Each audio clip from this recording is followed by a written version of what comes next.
Praise the Lord. നല്ല ദിനത്തിനായി കർത്താവിനെ സ്തുതിക്കുന്നു. എല്ലാവർക്കും യേശുക്രിസ്തുവിന്റെ നാമത്തിൽ വന്ദനത്തെ ചൊല്ലുന്നു. ഇന്നത്തെ ദൈവവചന ധ്യാനത്തിനായി വിശുദ്ധ ലൂക്കോസ് എഴുതിയ സുവിശേഷം 15-ാമത്തെ അധ്യായം 22-23 വാക്യങ്ങൾ. അപ്പൻ തന്റെ ദാസന്മാരോട്, വേഗം മേൽത്തരമായ അങ്കി കൊണ്ടുവന്ന് ഇവനെ ധരിപ്പിപ്പീൻ, ഇവന്റെ കൈക്ക് മോതിരവും കാലിന് ചെരുപ്പും ഇടുവിപ്പീൻ, തടിച്ച കാളക്കുട്ടിയെ കൊണ്ടുവന്ന് അറുപ്പീൻ, നാം തിന്ന് ആനന്ദിക്കാം. നാം വായിച്ച ദൈവവചന ഭാഗത്ത് സ്വന്തം വീട് വിട്ടുപോയ മകൻ പോയ സ്ഥലങ്ങളിലെല്ലാം പരാജിതനായി ഭവനത്തിലേക്ക് മടങ്ങി വന്നപ്പോൾ പിതാവ് അവനെ സ്വീകരിച്ച രീതി എങ്ങനെയാണെന്നാണ് നാം വായിച്ചത്. സുബോധം വന്ന് മടങ്ങി വരാൻ ആഗ്രഹിച്ച പുത്രൻ ദൂരദേശത്തായിരുന്നപ്പോൾ ഭവനത്തിലേക്ക് തിരിച്ചു വന്ന് തന്റെ പിതാവിനോട് പറയുവാൻ പല കാര്യങ്ങൾ അവന്റെ മനസ്സിൽ മുൻകൂട്ടി തീരുമാനിച്ചാണ് അവൻ മടങ്ങി വരുന്നത്. ഞാൻ പാപം ചെയ്തു എന്നും നിന്റെ മകനെന്ന് വിളിക്കപ്പെടാൻ യോഗ്യനല്ലെന്നും കൂലിക്കാരിൽ ഒരുവനെ പോലെ എന്നെ കൈക്കൊള്ളണം എന്നുമൊക്കെ പിതാവിനോട് പറഞ്ഞ് അങ്ങനെ അവിടെ ഒരു കൂലിക്കാരനെ പോലെ ആ വീട്ടിൽ കഴിയാനാണ് മകൻ ആഗ്രഹിച്ചു മടങ്ങി വരുന്നത്. എന്നാൽ വീട്ടിലേക്ക് വരുമ്പോൾ ദൂരത്തു നിന്ന് തന്നെ അവന്റെ പിതാവ് അവൻ വരുന്നത് കണ്ട് ഓടിച്ചെന്ന് അവനെ സ്വീകരിക്കുകയാണ്. എന്നാൽ ആ സ്വീകരിക്കുമ്പോൾ അവൻ മുൻകൂട്ടി തീരുമാനിച്ച് പറയാൻ ആഗ്രഹിച്ച കാര്യങ്ങളൊന്നും അവന് പറയാൻ കഴിഞ്ഞില്ല.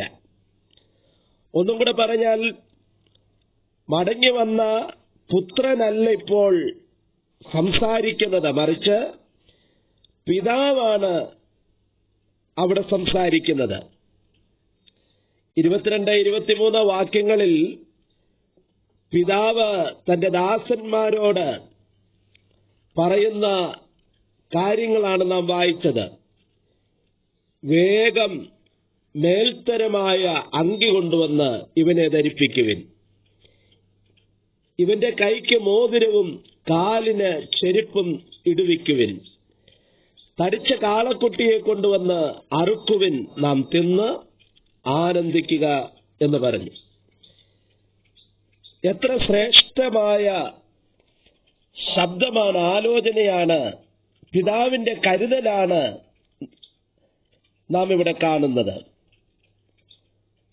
മറിച്ച് കഴിഞ്ഞ കാലങ്ങളിൽ സംഭവിച്ച കാര്യത്തെക്കുറിച്ച്, അവൻ വരുത്തിവെച്ച ദോഷങ്ങളെക്കുറിച്ച്, നഷ്ടങ്ങളെക്കുറിച്ച് ഒന്നും ശാസിക്കാനോ അതിനെക്കുറിച്ചോർത്ത് ഉപദ്രവിക്കുവാനോ അല്ലെങ്കിൽ ഇനി എങ്ങനെ നീ ഇവിടെ ആയിരിക്കുമ്പോൾ ജീവിക്കണമെന്ന് ഉപദേശിക്കുവാനോ ഒന്നും പിതാവ് നിന്നില്ല. മാത്രമല്ല, വരും കാലങ്ങളിൽ ഇന്ന രീതിയിൽ അനുസരണത്തിൽ നിന്നാൽ മാത്രമേ നിനക്കിവിടെ ജീവിക്കാമെന്നൊന്നും പറഞ്ഞ് അവനെ മുഷിപ്പിച്ചില്ല, അവനെ വാക്കുകൾ കൊണ്ട് വേദനിപ്പിച്ചില്ല. പകരം മടങ്ങി വന്ന മകനോട് പിതാവ് നൽകുന്ന 4 പ്രധാനപ്പെട്ട കാര്യങ്ങൾ, അത് ഉപദേശമല്ല, മറിച്ചൊരു പ്രവൃത്തി, പിതാവിൽ നിന്ന് വെളിപ്പെട്ട ഒരു പ്രവൃത്തി നാം ഇവിടെ കാണുകയാണ്. ഇന്നത്തെ സാഹചര്യത്തിൽ നാമൊക്കെ ആയിരുന്നെങ്കിൽ ഉപദേശം കൊണ്ട് അവനെ മൂടിയേനെ. മാത്രമല്ല, പ്രവാചകനെ വിളിച്ച് അവനു വേണ്ടി പ്രാർത്ഥിക്കാനും അവനെക്കുറിച്ചുള്ള ആലോചനകൾ അറിയിക്കുവാനും, അല്ലെങ്കിൽ കൗൺസിലിംഗ് ചെയ്യുന്നവരുടെ അടുത്തു കൊണ്ടുപോയി അവനെ കൗൺസിലിംഗ് ചെയ്യുവാനോ അല്ലെങ്കിൽ ഏറ്റുപറയിപ്പിക്കുവാനോ കുമ്പസാരിക്കുവാനോ ഒക്കെ നാം സമയം കളഞ്ഞ് അവനെ മുഷിപ്പിച്ചേനെ. മാത്രമല്ല, അവനെ കിട്ടുന്നവരെല്ലാം ഉപദേശിച്ചേനെ. എന്നാൽ ഇവിടെ സ്വന്തം പിതാവ് ഉപദേശിക്കുകയല്ല, മറിച്ച് പുത്രനോട് അവന്റെ ഉള്ളിലുള്ള സ്നേഹത്തെ പ്രവൃത്തിയിലൂടെ വെളിപ്പെടുത്തുകയാണ്. ഒന്നാമത്തത് നാം വായിച്ചു. 22-ാമത്തെ വാക്യത്തിൽ പിതാവ് ചെയ്യുന്ന ഒന്നാമത്തെ പ്രവൃത്തി നമുക്ക് കാണാൻ കഴിയും. വേഗം മേൽത്തരമായ അങ്കി കൊണ്ടുവന്ന് ഇവനെ ധരിപ്പിപ്പി. ഒന്ന്, മേൽത്തരമായ അങ്കി കൊണ്ടുവന്ന് ഇവനെ ധരിപ്പിക്കുവിൻ. എല്ലാ യഹൂദ ഭവനങ്ങളിലും ആ കാലങ്ങളിൽ പ്രത്യേകമായ ദിവസങ്ങളിൽ അല്ലെങ്കിൽ വിശേഷമായ അവസരങ്ങളിൽ ഭവനത്തിന്റെ ഉടയവന് മാത്രം ധരിക്കാനായി വിശേഷമായ ഒരു അങ്കി തയ്പ്പിച്ചു വെക്കുമായിരുന്നു. പിതാവ് ധരിക്കുന്ന വിശേഷ വസ്ത്രം ഒട്ടുമിക്ക അവസരങ്ങളിലും മൂത്ത മകന്റെ വിവാഹ ദിവസം അവന് ധരിക്കുവാൻ നൽകും. അത് സാധാരണ വസ്ത്രമല്ല. അത് പുരോഹിതന്മാരും ധനാഢ്യന്മാരും ശ്രേഷ്ഠന്മാരും ഉന്നതന്മാരും ഒക്കെ ധരിക്കുന്ന വിശേഷമായ ധൂമ്രവസ്ത്രവോ വിശേഷമായ വസ്ത്രങ്ങളാണ്. എന്തിനാണ് ധരിപ്പിക്കുന്നത്? ആ വസ്ത്രം സൂചിപ്പിക്കുന്നത്, വെളിപ്പെടുത്തുന്നത് അധികാരവും അപ്പോൾ തന്നെ ജ്യേഷ്ഠാവകാശവും ഒരുവന് കൊടുക്കുന്നതിന്റെ അടയാളമാണ് ഈ അങ്കി ധരിപ്പിക്കുന്നത്. അപ്പോൾ ഇവിടെ മുടിയൻ പുത്രന് മടങ്ങി വന്ന ഈ മകന് ഈ വസ്ത്രം കൊടുത്തു എന്നതിന്റെ പിൻപിലുള്ള അർത്ഥമെന്ന് പറയുന്നത് ഭവനത്തിന്റെ അധികാരവും ജ്യേഷ്ഠാവകാശവും കൊടുത്തു എന്നതിന്റെ അടയാളമാണ്. മികച്ച മേലങ്കി, ഒന്നും കൂടെ അതിന്റെ അർത്ഥം നാം മനസ്സിലാക്കിയാൽ ആദ്യത്തെ അങ്കി അല്ലെങ്കിൽ ഗുണനിലവാരത്തിൽ ശ്രേഷ്ഠമായത് എന്നൊക്കെയാണ്. ആദ്യത്തത് ഭവനത്തിൽ ഉണ്ടായിരുന്ന ആദ്യത്തെ അങ്കി അല്ലെങ്കിൽ ഗുണനിലവാരത്തിൽ ഏറ്റവും മുന്തിയത്. ഈ അങ്കി അവനെ ധരിപ്പിച്ചപ്പോൾ കഴിഞ്ഞ നാളുകളിൽ അവന് ഭവനത്തിൽ നഷ്ടമായ, അവന്റെ പിതാവിന്റെ ഉള്ളിൽ നിന്ന് നഷ്ടമായ ആ സ്ഥാനത്തെ ഒന്നും കൂടെ പുനഃസ്ഥാപിക്കുകയായിരുന്നു ഈ വസ്ത്രം അവനെ ധരിപ്പിക്കുന്നതിലൂടെ സംഭവിക്കുന്നത്.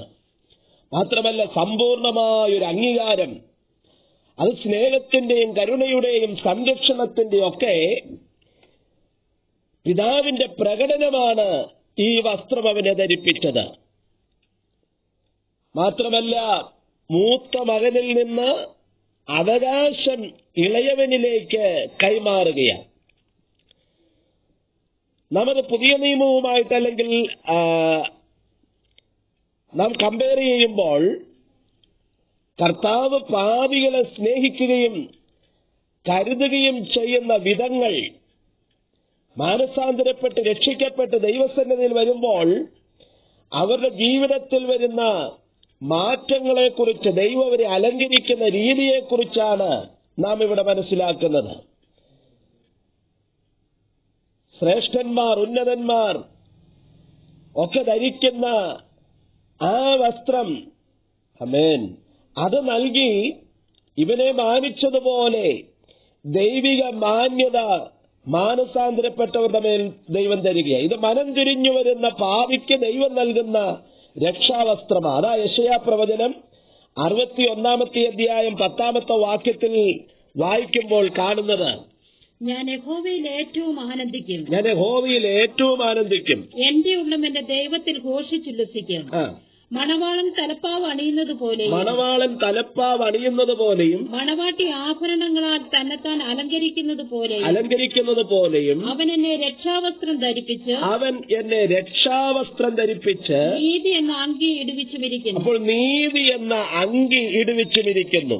രക്ഷിക്കപ്പെട്ട് മാനസാന്തരപ്പെട്ട് വന്നു കഴിയുമ്പോൾ നീതീകരണത്തിന്റെ വസ്ത്രം, അവൻ നമ്മെ അണിയിപ്പിച്ച്, രക്ഷാവസ്ത്രം നമ്മെ അണിയിപ്പിച്ച്, ആമേൻ, പുത്രനെ തന്റെ ഭവനത്തിൽ അംഗീകരിച്ചതുപോലെ നീതീകരണ വസ്ത്രത്തിലൂടെ, രക്ഷാവസ്ത്രത്തിലൂടെ നാം ദൈവരാജ്യത്തിന്റെ അവകാശിയായി മാറുകയാണ്. ദൈവസന്നിധിയിൽ നാം എത്തുമ്പോൾ പഴയ അനുഭവത്തിൽ തുടരുകയല്ല. ഇതാ ഞാൻ സകലവും പുതുതാക്കുന്നു എന്ന് പറഞ്ഞ ദൈവം നമ്മെയും പുതുതാക്കുവാനിടയായിത്തീരും. അവൻ ഇരിക്കുന്ന ഇടത്ത് നമ്മെയും ഇരുത്തേണ്ടുന്നതിന് വേണ്ടിയാണ് അവൻ നമുക്ക് ഈ മാറ്റങ്ങൾ നൽകിത്തന്ന് നമ്മെ ആദരിക്കുന്നത്.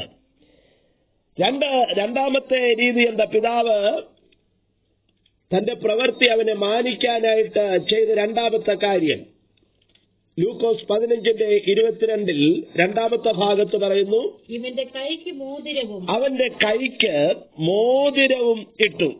മോതിരം ധരിക്കുന്നത് ആ കാലങ്ങളിൽ ഒരു അധികാരത്തെ സൂചിപ്പിക്കുകയാണ്. മോതിരം ധരിപ്പിക്കുമ്പോൾ ഒരു അധികാര സ്ഥാനത്തേക്ക് അപ്പോയിന്റ് ചെയ്യുകയാണ്, നിയമിക്കുകയായിരുന്നു.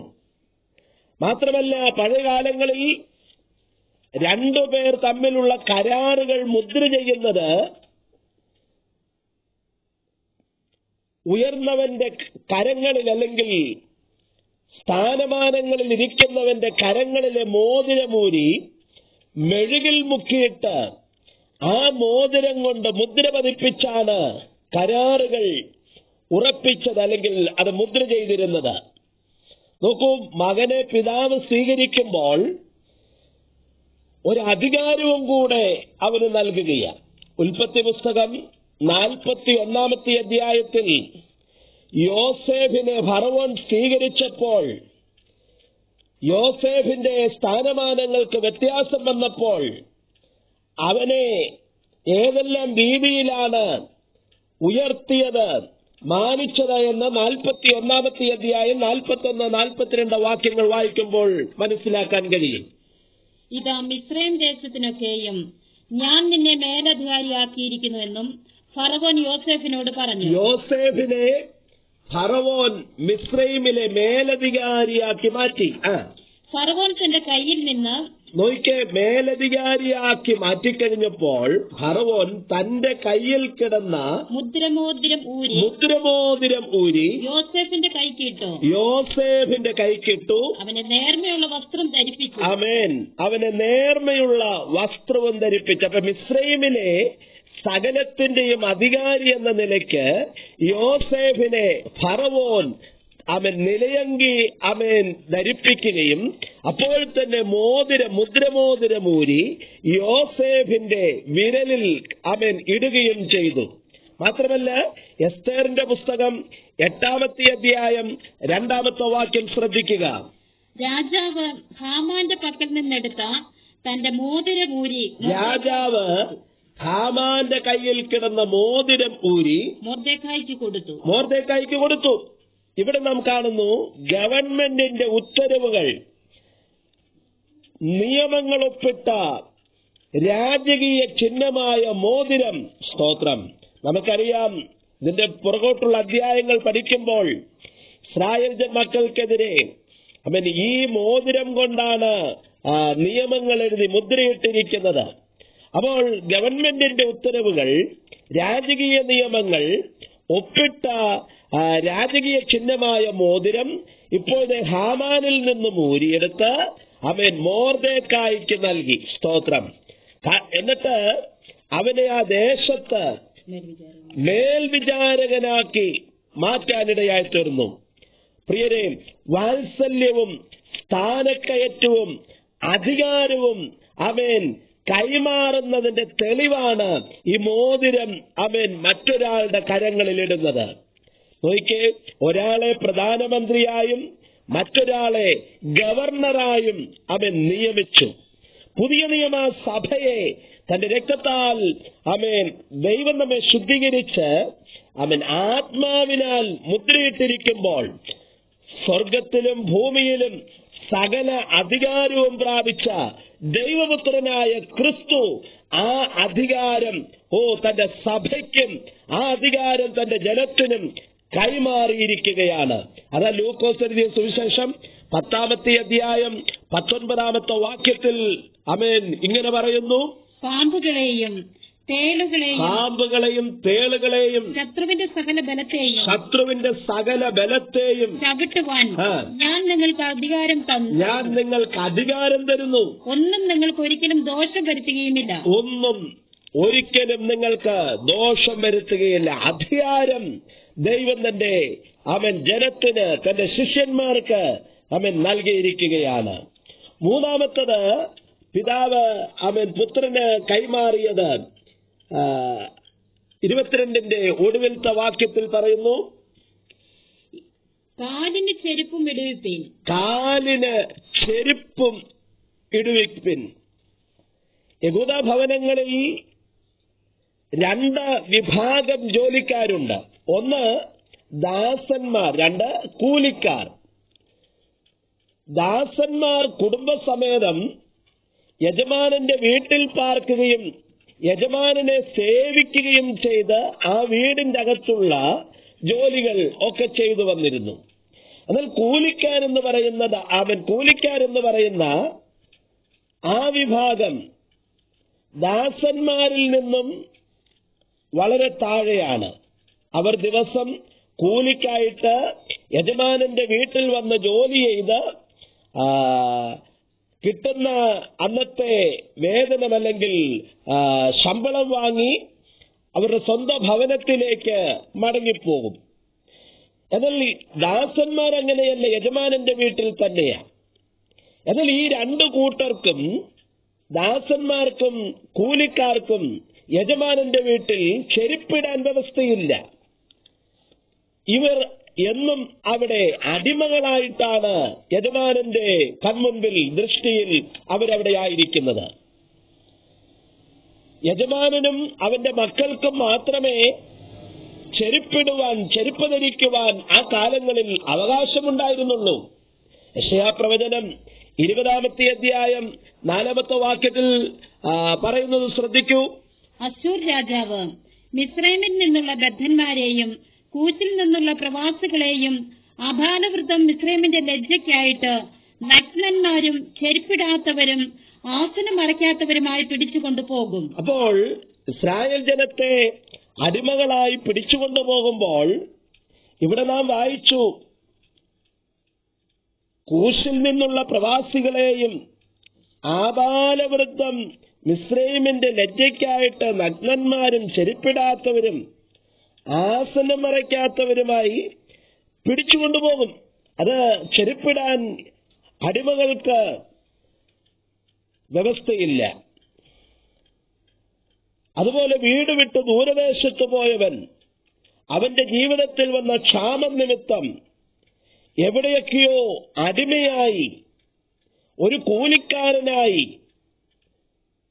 വസ്ത്രം നഷ്ടപ്പെടുത്തി, പദവി നഷ്ടപ്പെടുത്തി, വെറുമൊരു കൂലിക്കാരനായിട്ട് മാറി, ചെരുപ്പ് നഷ്ടമാക്കി. നോക്കിക്കേ, അവൻ ഭവനത്തിലേക്ക് വല്ലാത്തൊരുവനെ പോലെ മടങ്ങി വരികയാണ്. എന്നാൽ ഇത് കണ്ട് തിരിച്ചു വരുന്ന പുത്രനെ കണ്ടപ്പോൾ പിതാവ് അവനെ ഓടിച്ചെന്ന് സ്വീകരിച്ച് തന്റെ വീട്ടിലുള്ള ദാസന്മാരോട് പറയുക, അവനെ ചെരുപ്പ് ഇടിക്കുവിൻ. യോഹന്നാൻ എഴുതിയ സുവിശേഷം 1-ാമത്തെ അധ്യായം 12-ാമത്തെ വാക്യത്തിൽ ഇങ്ങനെയാണ് പറയുന്നത്, അവനെ കൈക്കൊണ്ട് അവന്റെ നാമത്തിൽ വിശ്വസിക്കുന്ന ഏവർക്കും ദൈവമക്കളാകാനുള്ള അധികാരം ദൈവം കൊടുത്തു. അതുകൊണ്ട് ഇനി മേലാൽ അവൻ അടിമയല്ല, അവൻ സ്വതന്ത്രനാണ്. പ്രിയരെ, സർവശക്തനായ ദൈവം തന്റെ പുത്രനെ നമുക്ക് വേണ്ടി ലോകത്തിലേക്ക് അയച്ച് സകല അടിമനുഖത്തിൽ നിന്നും നമ്മെ പൂർണ്ണ സ്വാതന്ത്ര്യത്തിൽ എത്തിച്ചിരിക്കുകയാണ്. അതുകൊണ്ട് ആ ദൈവശക്തിയിലും ദൈവകൃപയിലും ദൈവസ്നേഹത്തിലും നാം ആശ്രയിച്ച് ആ ദൈവരാജ്യത്തിനു വേണ്ടി ജീവിപ്പാൻ നമ്മെ തന്നെ നാം ഒരുക്കണം. അവസാനമായിട്ട് ആ പിതാവിന്റെ പ്രവൃത്തി മകനോടുള്ള ബന്ധത്തിൽ വെളിപ്പെട്ടു വരുന്നത് 23-ാമത്തെ വാക്യത്തിൽ 15 ലൂക്കോസ് 15:23 കാണുന്നു. തടിച്ച കാളക്കുട്ടിയെ കൊണ്ടുവന്ന് അറുക്കുവിൻ, നാം തിന്ന് ആനന്ദിക്കുക. പഴയ കാലഘട്ടങ്ങളിൽ ഭവനങ്ങളിൽ ഒരു വിരുന്ന് നടക്കുമ്പോൾ ചില ആഴ്ചകൾക്ക് മുമ്പോ അല്ലെങ്കിൽ മാസങ്ങൾക്ക് മുമ്പ് തന്നെ മൃഗങ്ങളെ വാങ്ങി അതിന് പ്രത്യേക ധാന്യങ്ങൾ കൊടുത്ത് വിശേഷമായിട്ട് അതിനെ വളർത്തിയെടുക്കുക പതിവായിരുന്നു. ഇവിടെ ഈ വീട്ടിൽ മിക്കവാറും ഈ മൂത്ത മകന്റെ വിവാഹത്തിനോടുള്ള ബന്ധത്തിൽ ഈ മൃഗത്തെ വാങ്ങി വിശേഷ ധാന്യമൊക്കെ കൊടുത്ത് അതിനെ വളർത്തിക്കൊണ്ടുവന്നതാകാം. എന്നാൽ ഇപ്പോൾ പിതാവ് പറയുന്നു, അതിനെ അറുത്ത് മടങ്ങി വന്ന മകന്റെ ആ തിരിച്ചുവരവ് ആഘോഷിക്കുക. മുഴു ഗ്രാമത്തോടൊപ്പം പിതാവ് ആഘോഷിക്കുക അല്ലെങ്കിൽ ആനന്ദിക്കുകയാണ്. മത്സരിയും തന്നിഷ്ടക്കാരനും അനുസരണം കെട്ടവനും ന്യായപ്രമാണ ലംഘിയുമായവനെ കല്ലെറിഞ്ഞ് കൊല്ലേണ്ടുന്നതിന് പകരം ആ ഗ്രാമം മുഴുവനും ഇപ്പോൾ ഈ പിതാവിനോട് ചേർന്ന് മടങ്ങി വന്നതോർത്ത് സന്തോഷിക്കുകയാണ്. നാം ഇവിടെ ദൈവകൃപയുടെ മനോഹരമായ അതിശക്തമായ ഒരു ഇടപെടൽ നാം ഇവിടെ കാണുകയാണ്. അതെന്താ? മടങ്ങി വരുന്ന ഒരു പാപിയെ ദൈവം സ്വീകരിക്കുന്ന രീതി എത്ര ശ്രേഷ്ഠവും എത്ര അത്ഭുതകരവും ആശ്ചര്യകരവുമായ രീതിയാണ്. അതുകൊണ്ടാണ് എഫേസ്യ ലേഖനം 1-ാമത്തെ അധ്യായം 5-6 വാക്യങ്ങളിൽ അപ്പോസ്തലനായ പൗലോസ് പറയുന്നത്, ദൈവഹിതത്തിന്റെ പ്രസാദപ്രകാരം യേശുക്രിസ്തു മുഖാന്തരം നമ്മെ ദത്തെടുക്കേണ്ടതിന് അവൻ പ്രിയനായവനിൽ നമുക്ക് സൗജന്യമായി നൽകിയ തന്റെ കൃപാമഹത്വത്തിന്റെ പുകഴ്ചയ്ക്കായി സ്നേഹത്തിൽ നമ്മെ നിയമിക്കുകയും ചെയ്തുവല്ലോ. ആമേൻ. ദൈവപുത്രനിൽ നമ്മെ തിരഞ്ഞെടുക്കുകയും തിരുഹിതത്തിന്റെ പ്രസാദപ്രകാരം യേശുക്രിസ്തു മുഖാന്തരം നമ്മെ ദത്തെടുക്കേണ്ടതിന് അവൻ പ്രിയനായവനിൽ നമുക്ക് സൗജന്യമായി നൽകിയ തന്റെ കൃപാമഹത്വത്തിന്റെ പുകഴ്ചയ്ക്കായി സ്നേഹത്തിൽ നമ്മെ മുൻ നിയമിക്കുകയും ചെയ്തുവല്ലോ. ഹല്ലേലൂയ, സ്തോത്രം. ഒരിക്കൽ കൊട്ടാരവും പദവികളുമൊക്കെ അനുഭവിച്ച് അതിൻ്റെ അകത്ത് കഴിഞ്ഞുകൂടിയ മെഫീബോശേത്ത് എന്ന് പറയുന്ന രാജാവിന്റെ കൊച്ചുമകൻ, ശൗലിന്റെ കൊച്ചുമകൻ, നോയിക്കേ, ഇപ്പോൾ ലോദേബാരിൽ മേച്ചിലില്ലാത്ത സ്ഥലത്ത് മുടന്തനായിട്ട് അവനെ കൊണ്ടുപോയിട്ടിരിക്കുകയാണ്. ഒരു കാലത്ത് കൊട്ടാരത്തിന്റെ അകത്ത് അതിന്റെ മാഹാത്മ്യ നന്മകളും ഒക്കെ അനുഭവിച്ചവൻ. പക്ഷെ ഇപ്പോൾ എല്ലാവരാലും തള്ളപ്പെട്ട് ഉപേക്ഷിക്കപ്പെട്ട് ലോദേബാരിൽ കഴിയുന്നു. എന്നാൽ കരുണയുള്ള കൃപയുള്ള ദാവീദ് അവനെ മടക്കി വരുത്തി. അവന്റെ ബലഹീനത നോക്കാതെ, അവന്റെ ബലഹീനതയിൽ തള്ളിക്കളയാതെ ദാവീദ് പറയുക, നിത്യം എന്റെ മേശയിൽ നിന്ന് നീ ഭക്ഷിച്ചു കൊള്ളണം. ആ കൃപയാണ് ഇവിടെ ഒരുവൻ മടങ്ങി വരുമ്പോൾ സ്വർഗവും അവൻ നമ്മോട് കാണിക്കുന്നത്. ഹല്ലേലൂയ. നോക്കിയ നാം വായിച്ച ഭാഗം, പിതാവ് പുത്രനോട് ചെയ്ത